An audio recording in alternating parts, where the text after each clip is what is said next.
On today's episode of the Glue Guys, Brian is not here, but who is here is Alex Schiffer from The Athletic. Of course, I'm not. Alex and Brian are not allowed to be on the same show, but we had to do a show tonight because we finally know what the Nets' path is to the championship, and it starts in the play-in against the Cleveland Cavaliers. We'll talk about that coming right up.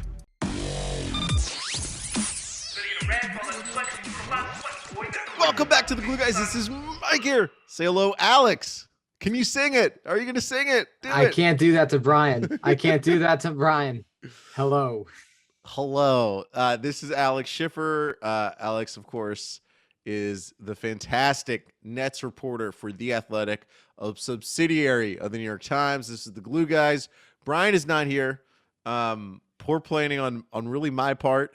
I am going away on vacation this week. That's going to involve me sitting in a car with two boys under 4 years old, my two boys, and they're going to be screaming. And it's unlikely I'm going to get a great pod in before I do that. So we had to do this late Sunday night, and Alex joined me. Alex has had a really long day.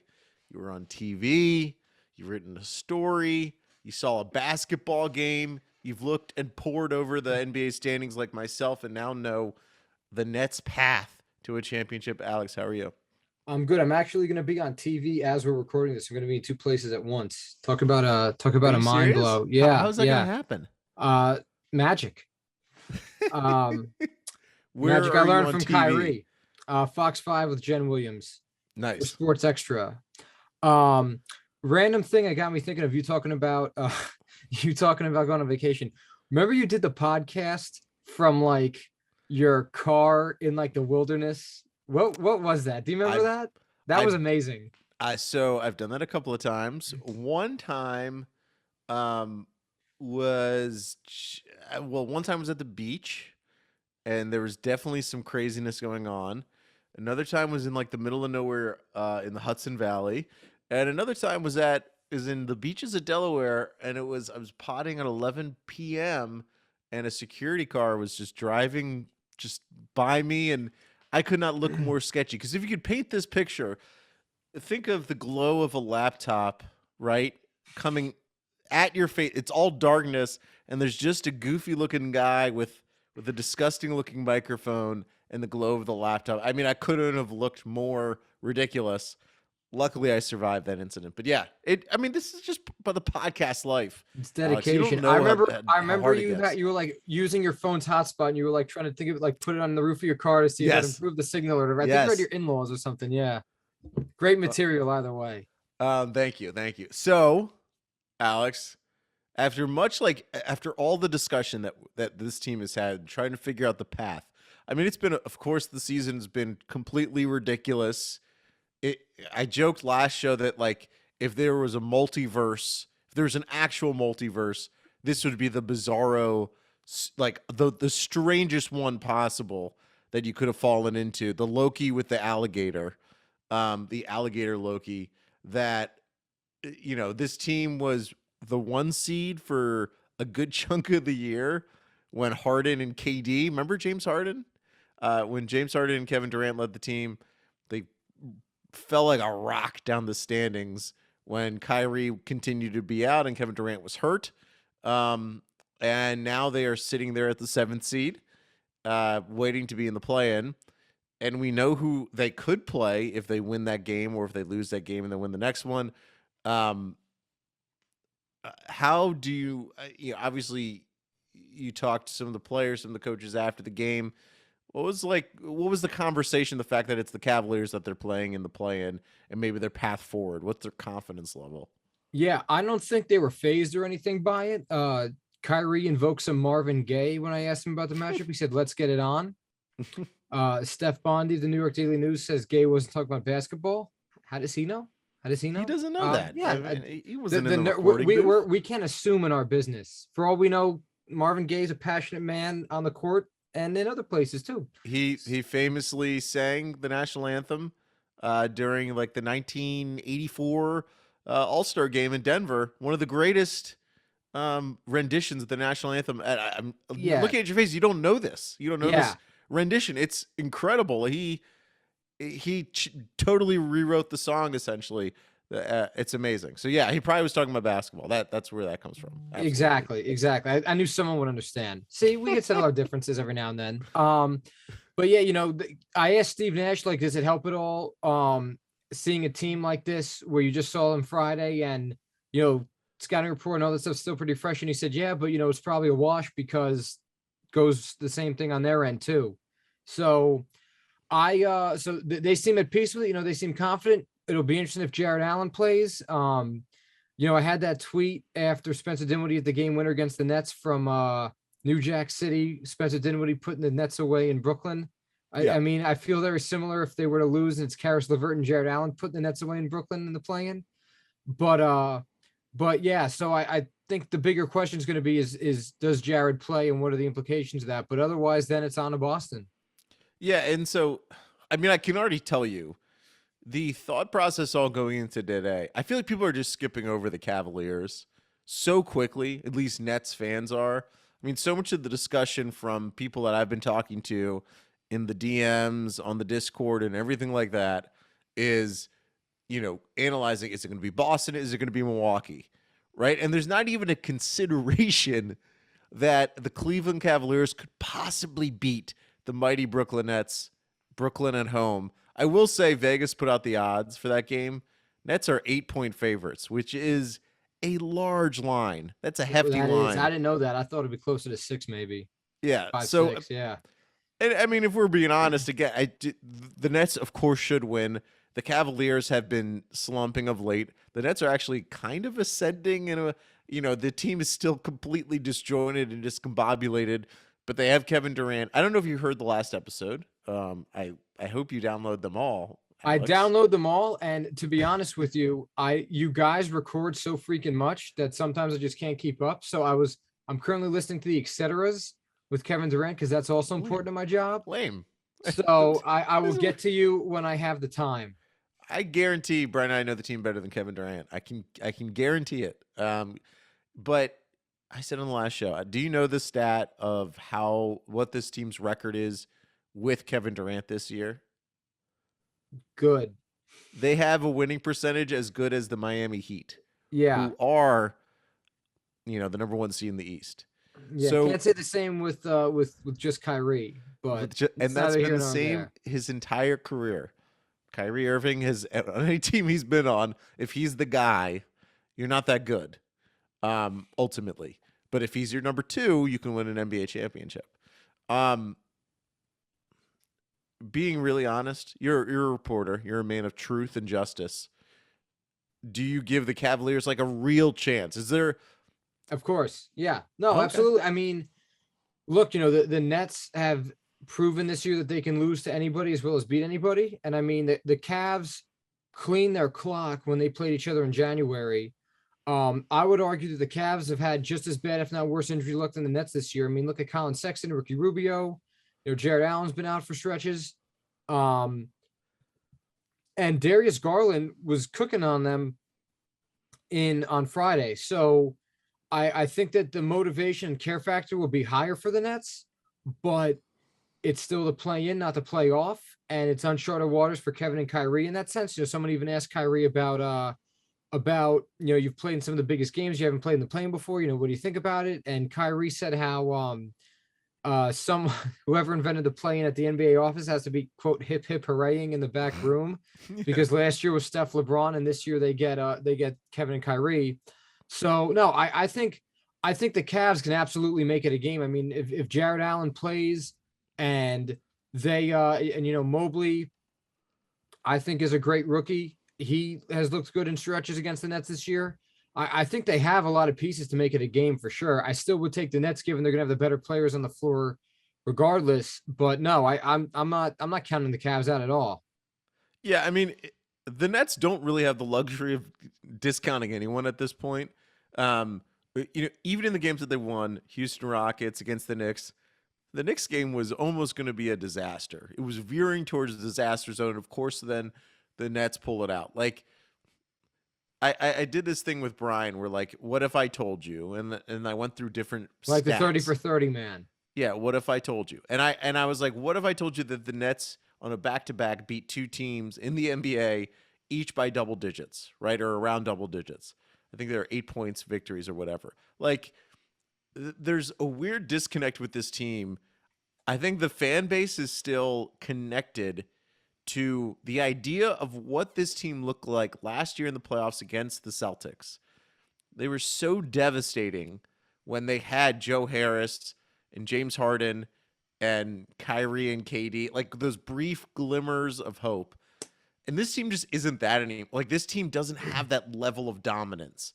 They are an elite offensive team, but not an historically elite offensive team. And I think that there's a difference. Like, this year, they have to be able to win games close. They're not just going to blow everyone out, and they're not going to blow the Cavs out, you know? Yeah, no, I talked to both an assistant coach last week and a player on a teams that opposing teams against the Nets, and they both said the same thing to me. They both posed the same question of, after Kyrie and KD, who's the third guy that if they go off, we really have to worry about, that we being the opponent. And I said, probably Seth Curry. Said, yeah, but he's got a bad ankle. Like they kept knocking each answer because they essentially both said to me, we're not scared of anyone not named KD or Kyrie. And it was interesting to me because, you mentioned Joe Harris. This sounds like a 10-year-old stat and not a 1-year-old stat. But remember last year that when Joe Harris scored 20 or more points, the Nets were like 13-2 or something like that. I'm forgetting the record off the top of my head, but he was the barometer for the offense. 100% was. When he went for 20 or more, they were nearly guaranteed to win. It meant that he was the perfect thermometer for the offense. They don't have a guy like that this year because Joe Harris is hurt. Seth Curry's barely been with the team and has been resting the ankle as best he can. Patty Mills has had to play everything from lead primary scorer to point guard to first guy off the bench to second offensive option starting. I just think that he's kind of tired, and I don't think because of Joe Harris had the same role last year and was extremely reliable, healthiest main guy in the Nets last year. He was the perfect guy to kind of have that stat because he had the games played, it was consistent, etc. They don't have a guy you can even like quantitate that with.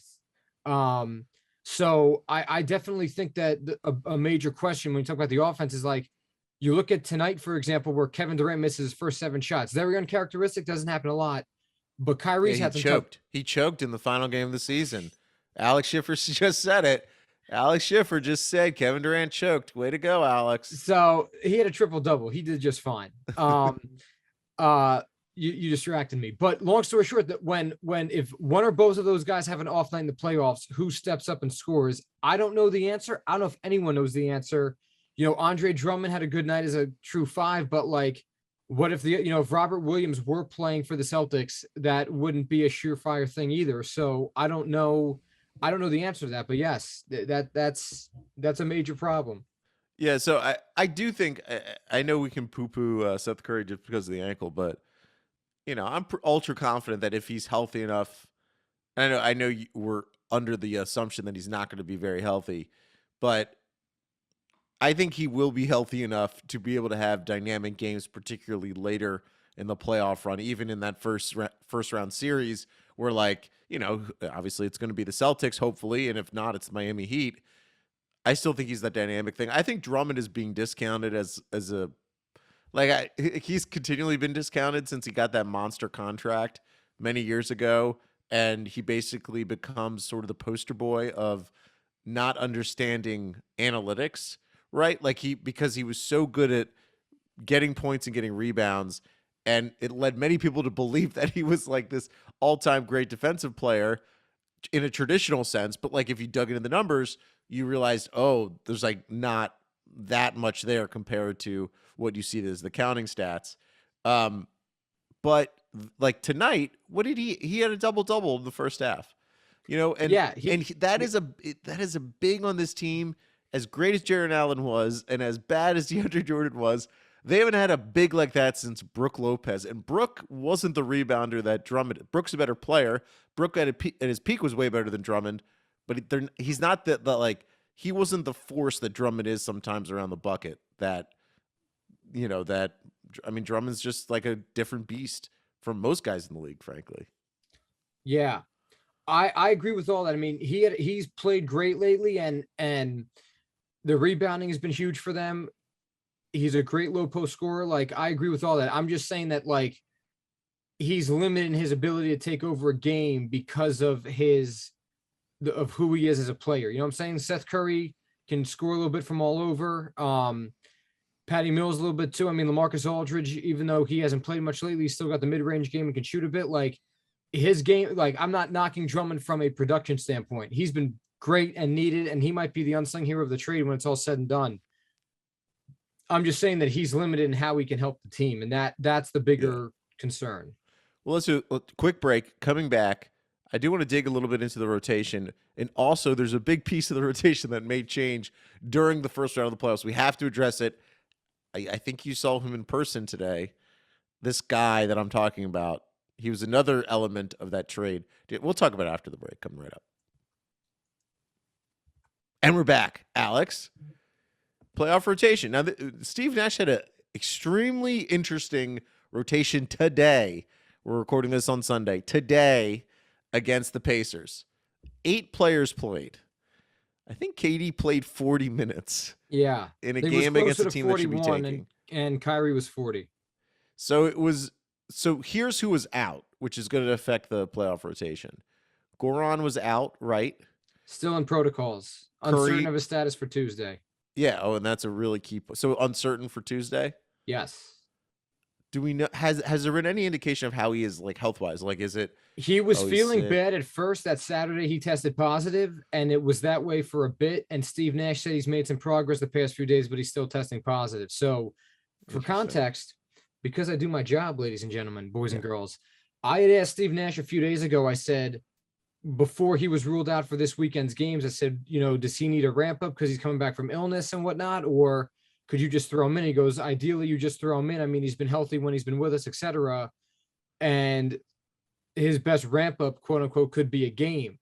But now, you know, he's been sick. He's missed over a week. You know, I'll be curious to see. I mean, what's he able to give them Tuesday or you know, whenever game 1 would be if they win. Or if we're talking about the 8 seed, you know, whatever.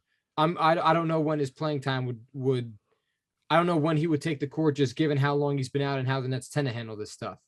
Yeah, and I don't know. I'm sure you don't have at the tip of your fingers the exact process for getting out of COVID protocol. I think it's just 2 negative tests. Yeah, and he hasn't been able to get that. I mean, technically, you know, when he first tested positive, I think if he had 2 negatives in 24 hours, he could have been out, but we're still waiting on that.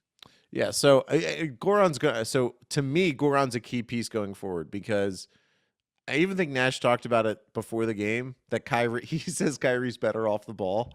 That it's really isn't good for Kyrie to be the main ball handler on the team. Which I always saw when I saw that the quote was like Kyrie's better off the ball. I was thinking and this was mean, and so this is on me and not Alex. I was thinking of James Johnson. It's like James Johnson is better off the team than not on the team, right? When you say someone's really good off ball, you're like, yeah, stay off ball, stay in the corner. I know that's not what he meant for Kyrie, but it made me think of James, the dearly departed James Johnson, who, God, he took all the heat from Nets Twitter and he didn't even get a good playoff run. You know, just gets cut. When I was tweeting about James Johnson having a non-COVID illness, you would have thought that, like, I was tweeting about the ice cream man coming to town on his own dime. the way people mention were in my mentions. One thing on James Johnson, I will miss him in the sense of very thoughtful guy. Whenever he would see me on the court during pregame warm-ups, you know, I don't bother guys with all that. You know, they're doing their own thing. They're getting ready for work in a sense. In between jump shots, whatever, he would always come over, shake my hand, say hi. How you doing, Alex? Everything good? Look at that. Nice guy. I understand that production-wise left some stuff to be desired there, but good guy. I enjoyed working with us as a member of the media and the player media interaction, relationship, all that good stuff.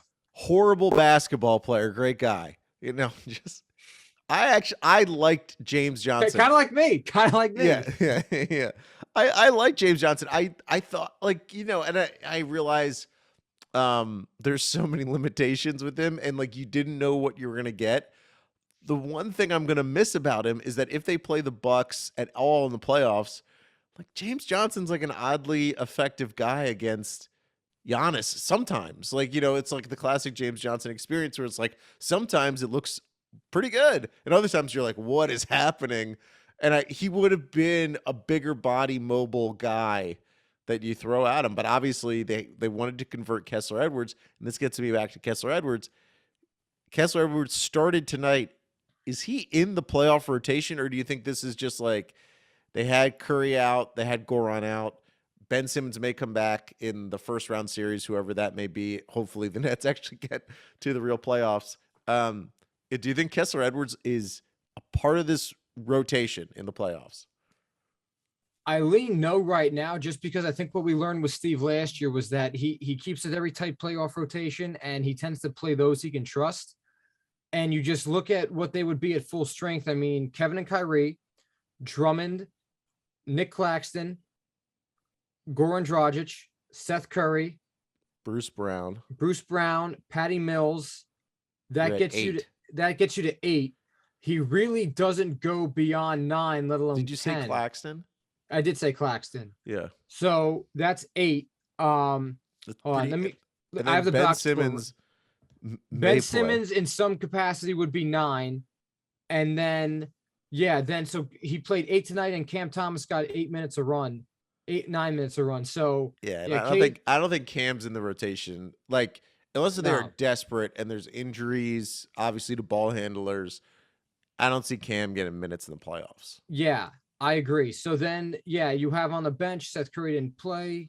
Then I have an interesting guy on the bench who doesn't play at all anymore, but who used to be like the MVP of the team, which is LaMarcus Aldridge. What the hell is going on with LaMarcus Aldridge in this? They just seem to like 2 centers right now with the way what they're getting out of Claxton and Drummond. But it's fascinating to me because if you remember earlier in the season, talking about the Joe Harris thermometer metaphor. Sorry, I was burping. I ate everybody before I came on here. The Nets were 11 and I think it was 11-2 at one point when LaMarcus Aldridge scored in double figures for them. Like, he was their early X factor in the season. Yeah. And honestly, he hasn't had a bad year. He's just been hurt. I mean, when he's been healthy, though, he's been able to give them something productive. He's still got the mid-range shot. I'm pulling up his numbers now. He's averaged that's the thing. Is he? So what I wondered 55% from the floor. Yeah, there you go. Is he healthy or because obviously he's back. He the Nets, typically if you're back playing with the Nets, that means you're healthy because it seems like everyone has to be 110% health. Like they have to, their physical condition for you to play for the Nets has to be better than when it was pre-injury to get on the floor. Like this Ben Simmons saga where he's doing turnaround jumpers and Steve Nash is still saying that Ben isn't doing anything. Alex, break this down for people. You and your brethren, in the reporting guild that covers the Nets, you ask Steve Nash every chance you get, how is Ben Simmons doing? It is your duty to do so. It is like you are a lifeguard and you have to have that whistle in your mouth. You have to be ready to go and jumping in that water. It is your duty to ask about Ben Simmons, and you do every time. And Steve Nash gets up there and says he's not even doing 1-on-0. He doesn't move at all. Blah blah blah. And then we see social media video from the team's account showing Ben Simmons shooting jumpers, making quick movements. What the hell is going on with Ben Simmons, man? What is Steve Nash saying, and what are you seeing? Yeah, so first off, Steve Nash has not been the most credible guy when it's come to injuries this year. He's a liar. It's another Alex Schiffer hot take. Called him a liar. Thanks. Well, I mean, he said, I don't think that's exactly a hot take. I mean, he said earlier in the season, we're not trading James Harden. 5 hours later, James Harden was sitting down 995. I mean, I don't really think it's a lying type deal. But I think you look at the only guy who he's been honest with that where his words match the actions has actually been LaMarcus Aldridge this year. One point I asked him about LaMarcus, he said he's days, not weeks away, and LaMarcus played the next game. And then he said LaMarcus is knocking on the door to return a few weeks ago, and he was active for that Sunday game. So to Steve's credit, that he's been honest on the LaMarcus Aldridge front. The Ben Simmons front, yeah, it's been a lot of he's got a lot of hurdles and there's still a lot of benchmarks to clear, and he's not even There's ramps. Don't forget the ramps. You got to get the ramp up to the benchmark, up to the hurdle. You got to clear all those things. Yeah. One of the ones the Nets beat, we've all joked about this, was when I asked Nash if Ben Simmons had an MRI, and he goes, "That's old news, man." To which we're all like, "Old news?" He said, you didn't tell us when it happened, clearly. So I didn't hear about that. That's hilarious. Yeah, I've heard about that once every press conference, honestly, from a certain reporter. I'll leave him off the podcast. But with Ben, he was doing pregame routines. His pregame routine prior to today, Sunday, was passing the ball to Patty Mills and Nick Claxton in pregame warmups. He was getting some shots up and everything, but like he didn't look like this graceful athlete where I'm like, oh my God, he's ready to suit up. He was getting some shots up. Ryan Foran Kelly, assistant coach, player development coach, was working with him, but he still has a long way to go. It wasn't anything high intensity or whatnot. I mean, it was kind of like a going through the motions type deal to me. So he's at 1-0. If the Nets were to go through their entire benchmark checklist, that I think will not be verbatim based if he's going to play in the middle of next week, potentially. It would be 1-0 to 1-on-1 to 3-on-3 to multiple 5-on-5s to getting cleared. That calendar does not really line up unless he just, I lost my metaphor, but like if he just starts healing like it's a fast ramp. It's a fast ramp up. Like a god of some sort, then he could probably go through those actions. So I would, common sense says if he were to be actually playing next week and we take today's reports for their word, the Nets are not treating their usual ramp up process for Ben Simmons in this situation. I don't know how you can come to any other conclusion. I can't stand the word ramp anymore. Like, when I go to the grocery store and my wife says, go pick up ramps, I'm not going to do it. I'm going to get any kind of other root vegetable. It's not going to be ramps. And I think ramp is a root vegetable. You can at me on Twitter at BKGlueGuys. Here's what Sham Sharania, our colleague, friend of the show, reported. That this is what he said. There's optimism, Nets star, Ben Simmons. It's so weird to see him as Nets star because this doesn't feel real yet. He's great on the sidelines, looks great in suits and stuff like that. Ben Simmons could make his debut during the first round of the NBA playoffs as long as his progression continues in strengthening his legs, another part of the body, and back. Simmons has been ramping up his workload and is expected to continue doing so. Woj had a little bit of another take, which was that it's a possibility Simmons could be like a 10 to 15 minute player in that first round series. I think Woj and Shams both said that Simmons's pain, I don't know if he's been pain free, but they act like his pain tolerance has been pretty good. Here's what I'll talk about: your ramps to benchmarks to hurdles path, right? Where we're worried about, okay, if you lay out, you have to do 3-on-3 and then 5-on-5, then 5-on-5, and then whatever, all that stuff. We used to do 1-on-1 first, but it's that the whole problem is pain management, right? And the headline from ESPN, I'm reading it right now: Ben Simmons' pain-free progress fuels hope, right? So if it's pain and tomorrow he feels fine after doing his turnaround jumpers, and then he's like, I can go against a human. Let me go against Marcus Zagorowski or some human that's someone on the roster. And he feels fine after that day. Like, the thing is, if he has no pain, then it could be a very fast ramp. It's not going to be a play-in. He's not playing against Cleveland. But you know what I mean? Like, and obviously he has to get his legs under him, all that bullshit that they, talk about. But 10 minutes, I could play 10 minutes in a basketball game right now. Like, that's not, how hard is that? Come on, Ben. He can get out there. Yeah, it's funny. I forget if I heard this on the Glue Guys or it was just a conversation the Nets beat was having, but we had said a couple weeks ago, I didn't hear it on the Glue Guys, that the goal for Ben Simmons, if he can't make a full-time return, is to get James Johnson's minutes in the rotation. I would have said that, yeah.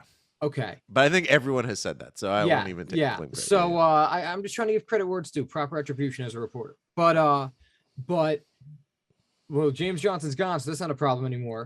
But I think 10 to 15 minutes is fair. I think the question is, we've talked about the offense. I don't think the offense, I don't really care what he could give them on offense. I don't think it really matters. If he could give Jason Tatum or, well, he's not playing too, so yeah, Jason Tatum or Jaylen Brown 10 to 15 good minutes of defense, and you almost time his minutes with theirs for a while, and he can get some stops on them. I think that that's all that they could ask for. I mean, same thing in the if they were to get beyond that and get Giannis. Um, Oh, we got something going on. Oh, Alex is just muted and talking very. It's okay. Do you need a second? I'm being too loud apparently. Well, we're Was that almost Sean done Marks? here anyway. It was No, no, I Alex will is not hard. no. But yeah, so I love this. We'll do a Masters announcing Jim Nance podcast. You can just be very. You don't have to. Don't yell, Alex. Don't yell. Okay, yeah, people are so sleeping in your house. so so I can't hear you. What are you saying, Alex? Say so what do you? This is a so podcast. You if can't whisper. if he can give them 10 to 15 good minutes of defense a game, Yes. then I think it could go a long way. The offensive part to me does not matter as much as it relates to their chase for a championship. I agree. And the thing that is so exciting about the possibility of Ben Simmons is the defense, the extra rebounding, and the possibility of, let's say, 3 to 4 more fast break possessions on offense that you don't get from, James Johnson or anyone else, right? Like, I don't think he's running the break. Ultimately, if he's if he has these back issues still or whatever, and he's coming back to full strength or whatever the process is that's going to get him to be playing basketball, there's still going to be a ramp to the hurdle in the benchmark, like you talked about, while he's playing for this team, So let's say he comes back in that first round, we're not getting 35 a minute Ben Simmons until maybe the Eastern Conference Finals, if we even get there, right? So, but he does things that no one else in this team does. The fast break, what we talked about, the rebounding from a non-center position. I mean, KD does obviously rebounding from a non-center position. Bruce Brown does that too. And then the defense. But the defense I do worry about, if you're coming back to health, it's really hard to be good on defense. Do you have to go soon? Or Well, are how you much more okay? do we have to do?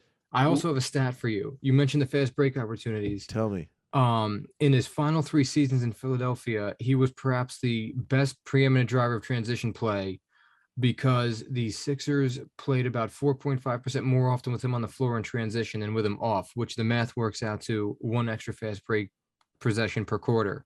So that could be an 8-point swing in a game potentially.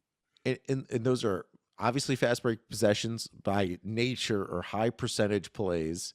This team, the problem with the offense, so if you look on Cleaning the Glass, shout out Cleaning the Glass, and they obviously have the very beautiful last 2 weeks, just quick profile that you can look at. The Nets over the last 2 weeks, a team that has Kevin Durant and Kyrie Irving on it, is the 13th best offense in the NBA over the last 2 weeks, right? Like those two guys have been playing the last 2 weeks. The Nets defense is actually 10th right now in the NBA, but that's partly the fact that they've been playing some shitty teams, I think.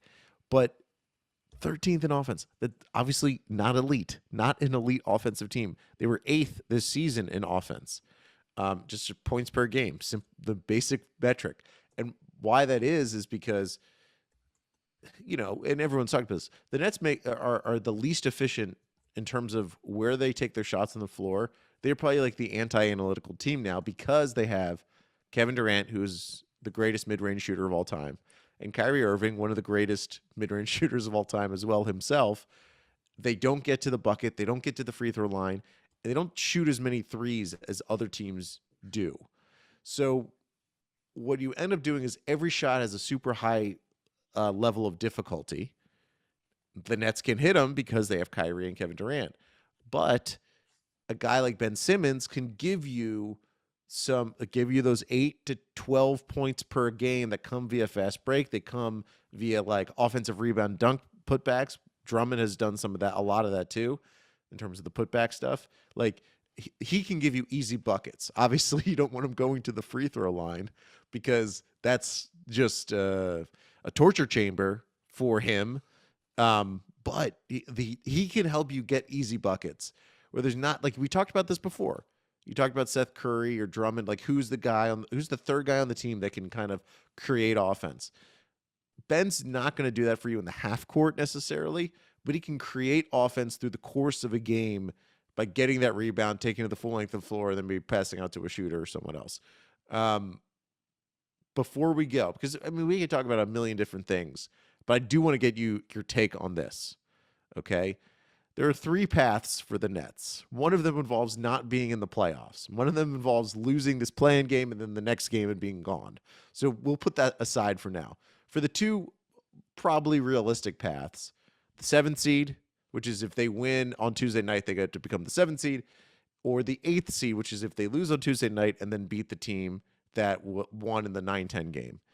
Here are the paths. If you're 7th seed, you play the Celtics, then you either play the Bucks or Bulls, and then it's the Eastern Conference Finals. Or if you're the 8th seed, it's Heat, and either the 76ers or Raptors, and then the Eastern Conference Finals. Alex, which path is a better path? We were playing Dungeons and Dragons. I've never played that before, but I'm assuming they are paths. What path do you want to go down? I would prefer, if I was the Nets, Miami and then Philly or Toronto if it was going to be Philly, because if it's Toronto, well, that's what I'm saying. I think you need to account for that. So I don't think anybody is talking about how dangerous the Raptors could be just because of that. I mean, the Sixers aren't going to have Matisse Thybulle, their best defender, in that series. James Harden leaves a lot to be desired on that side of the ball. So I don't think enough people talk about the noise Toronto can make because of all that. But anyway, the Bucks to me are the biggest threat to the Nets who can take them out. Obviously, they've been there before, and they just have more weapons in the Nets, in my opinion, more reliable weapons. I could easily see the Nets upsetting the Celtics, if you want to call it an upset, just by seeding in the first round, and then maybe that taking so much energy to where Milwaukee takes them out in the next round. On the other end, if the Sixers can survive Toronto, I could see the Nets beating the Heat, and I could see them definitely beating the Sixers in the next round. I think that's the clearer path to the conference finals. But again, if the Raptors were to take out the Sixers, which would not surprise me, then I think it ends there, because you're asking Kevin Durant to carry the Nets against defensive genius Nick Nurse without Kyrie Irving for the majority of games in that series. Yeah, I think only because of the unvaccinated Kyrie Irving and the possibility that the Raptors may be there. I'm sure the 76ers are going to be favored in the series, but probably not by a ton. Yeah, I don't trust them. It's closer than the experts think, to steal from Lee Corso.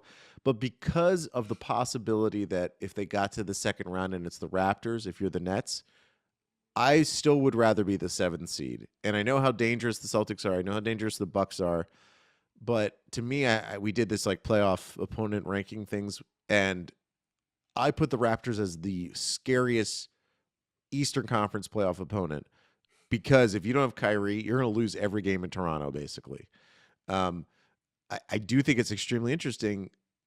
The 76ers, it's a really bad matchup for them to play the Raptors, because what the Raptors have is a ton of length that they can throw at James Harden. James Harden is going to have an awful series, which is going to just make Philly fans so excited.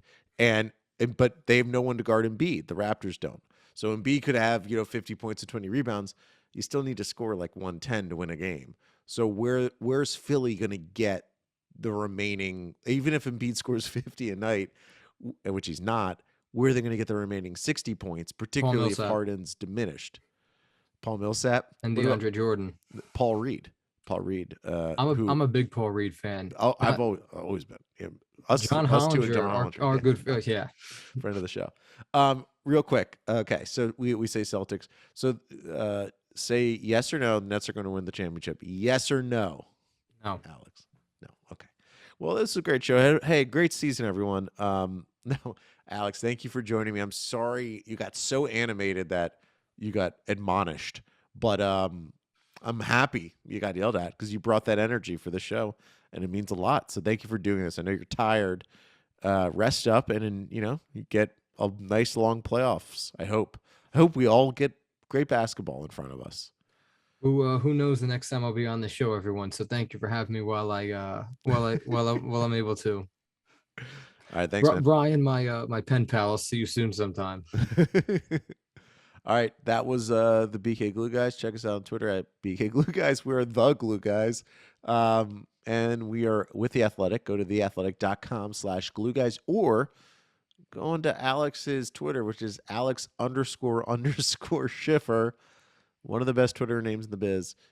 Just click on any story of his, and there'll be a nice promo code there if you're not a subscriber, and become a subscriber. It's a great way to help the cause. Thank you. All right.